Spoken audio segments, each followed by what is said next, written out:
ঢাকার আশুলিয়ার বাইপাল এলাকায় ইউনিক আবাসিক হোটেলে অভিযান চালিয়ে অসামাজিক কার্যকলাপের অভিযোগে ৩ নারীসহ মোট ৮ জনকে আটক করেছে আইনশৃঙ্খলা বাহিনী। জানা যায়, গোপন সংবাদের ভিত্তিতে পরিচালিত অভিযানে হোটেল থেকে তাদের আটক করা হয়। আটক ব্যক্তিদের বিরুদ্ধে আইনানুগত ব্যবস্থা গ্রহণের প্রক্রিয়া চলছে। এই ঘটনায় সংশ্লিষ্ট কর্তৃপক্ষের পক্ষ থেকে বিস্তারিত তথ্য পরে জানানো হবে।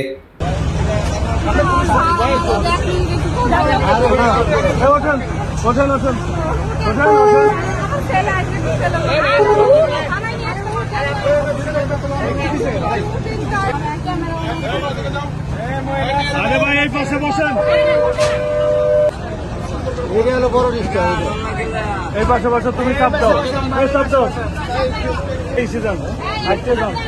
একজন পুরুষ পুলিশ দেন, মহিলা পুলিশ একজন করেন। মহিলা পুলিশ আছে, পুরুষের মধ্যে এখন কিভাবে দেবে?